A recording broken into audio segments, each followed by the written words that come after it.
Hi friends, வணக்கம். Welcome to அபி தமிழ் சமையல். இன்றைக்கி தேங்காய் ஊற்றி மீன் மிட்டா சாலம் செய்ய போகிறோம். அதுக்கு 2 மீடியம் சைஸ் வெங்காயம் இந்த போல் சின்னதாக கட் பண்ணி வச்சுக்கோங்க. 2 தக்காளி, ஒரு 3 பச்சை மிளகாய் சின்னதாக கட் பண்ணி வச்சுக்கோங்க. 1 ஸ்பூனு இஞ்சி பூண்டு பேஸ்ட்டு. இது அரை முடி தேங்காய் நல்லா பேஸ்ட்டாக அரைச்சி வச்சுருக்கேன். இது 1/4 ஸ்பூனு மஞ்சள் தூள், 1 ஸ்பூனு மிளகாய் தூள், தேவையான அளவு உப்பு. இது லவங்கப்பட்டை பொடி பண்ணி வச்சுருக்கேன். அது ஒரு 2 சிட்டிகை இருந்தால் போதும். தேவையான அளவு உப்பு. இதுதாங்க இது தேவையான பொருள். இப்போ ஒரு அடுப்பில் ஒரு கடாயை வச்சு இந்த நம்ம பொடியை இதில் போட்டுடலாம்.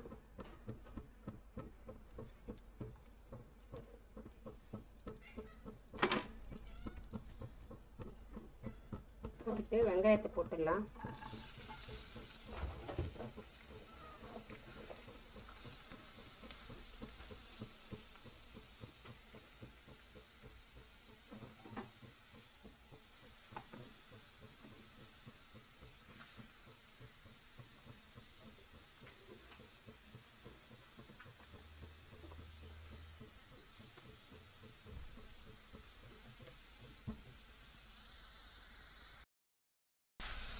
வெங்காயம் நல்லா வதங்கணுங்க. நல்லா சாஃப்ட் ஆகணும். ஒரு கண்ணாடி பதத்துக்கு வரணும். இந்த வெயில் காலத்துக்கு மிளகாய் தூள், புளி எல்லாம் நிறைய போட்டு குழம்பு வச்சு சாப்பிட்றத இதில் தேங்காய் அரைச்சி காரம் கம்மியாக போட்டு நம்ம இந்த மீன் குழம்பு வச்சு சாப்பிட்டோம்னா சூப்பராக இருக்குங்க.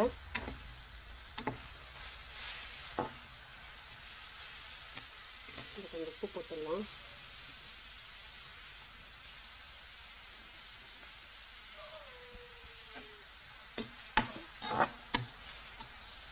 ஒரு நிமிஷத்துக்கு வதங்கினா போதும். எண்ணெய் சூடாக இருக்குல்ல, அதில் போட்டதும் சீக்கிரம் வதங்கிடும்.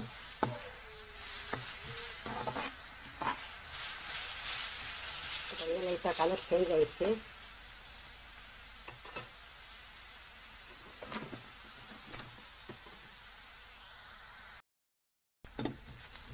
பாருங்க, நல்லா வதங்கிடுச்சு. இதில் இஞ்சி பூண்டு பேஸ்ட் போட்டுடலாம்.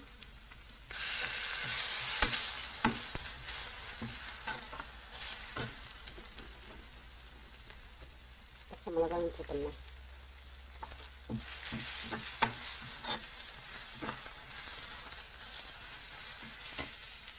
இதில் தக்காளி, மஞ்சள் தூள், மிளகாய் தூள் எல்லாத்தையும் இதில் போட்டுடலாம்.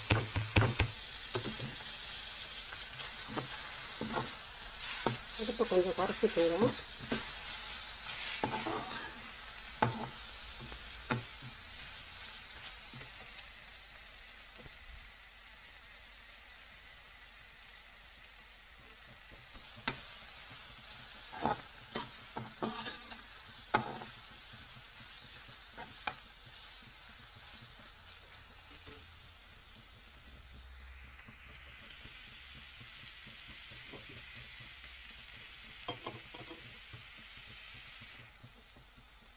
கொஞ்சமாக தண்ணி ஊற்றிக்கலாம்.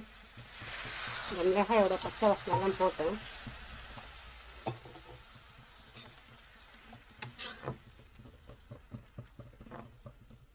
கொஞ்ச நேரத்துக்கு மூடி வச்சுட்டு அதுக்கப்புறம் தேங்காய் பேஸ்ட்டு போடலாம்.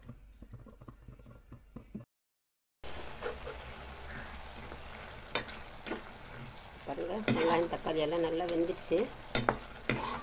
இதில் உப்பு காரம்லாம் சரியாக இருக்கா பாருங்கள். காரம் எனக்கு சரியாக இருக்குது. போட்ட உப்பும் சரியாக இருந்தது. நம்ம அரைச்சி வச்சுருக்க இந்த தேங்காய் பேஸ்ட்டை இதில் போட்டுடலாம். போட்டுட்டு அதை பாருங்கள், மிக்சியை கழுவி எடுத்து வச்சுருக்கேன். இதை எடுத்து இந்த தண்ணியை ஊற்றிடலாம், வேஸ்ட் பண்ணாமல். இது நல்லா கலந்துடுங்க.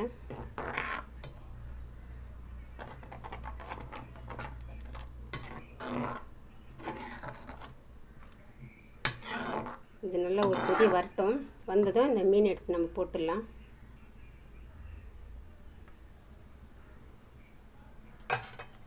ஒரு 5 நிமிஷத்தில் முடிஞ்சிடுங்க.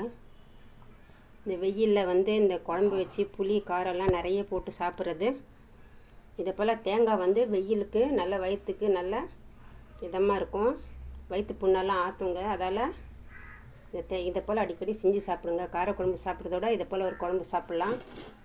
இதில் நீங்கள் மீன் போடாமல் காயில் கூட செய்யலாம். நீங்கள் உருளைக்கிழங்கு, பட்டாணி, பீன்ஸு எல்லாம் இதை போல் போட்டு குருமா வச்சு கூட இது போல் தேங்காய் அரைச்சி ஊற்றி கூட சாப்பிட்லாம். இதில் நீங்கள் காய் குழம்பு செய்யும்போது 2 முந்திரி இல்லைன்னா ஒரு 4 முந்திரி போட்டு நல்லா அரைச்சி கூட நீங்கள் போட்டுக்கலாம். இந்த மீன் குழம்புக்கு முந்திரி வேண்டாம். இதை நல்லா கொதிக்கிட்டோம், மூடிடலாம். பாருங்கள்,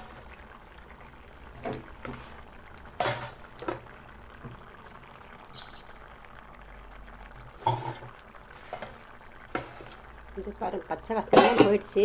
நம்மளுக்கு இதில் மீனை போட்டுடலாம். மீனை போட்டோம்னா இந்த தண்ணி கொஞ்சம் சுண்டிடும், கொஞ்சம் திக்காயிடும்.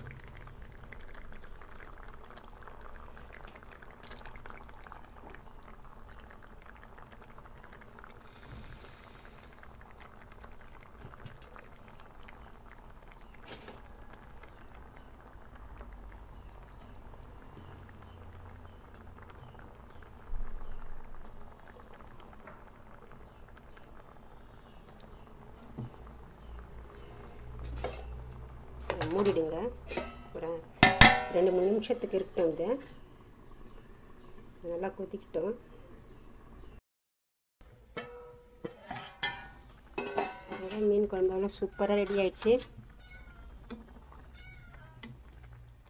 பாருங்கள், இங்கே பூனைங்களுக்கும் மீன் வாசனை வந்துடுச்சு பாருங்கள். அவ்வளோதாங்க. இதை ஆஃப் பண்ணிடலாம். நம்ம கொத்தமல்லியை போட்டுடலாம். இதை கொஞ்சம் நேரம் அப்படியே மூடி வச்சுட்டு அதுக்கப்புறம் நம்ம சாப்பிட்லாம்.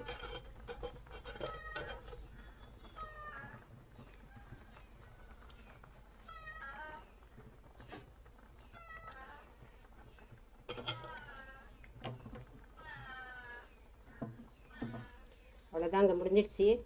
இதே மாதிரி நீங்களும் செய்யுங்க. பிடிச்சிருந்தால் லைக் பண்ணுங்கள், ஷேர் பண்ணுங்கள், சப்ஸ்கிரைப் பண்ணுங்கள். தேங்க்யூ.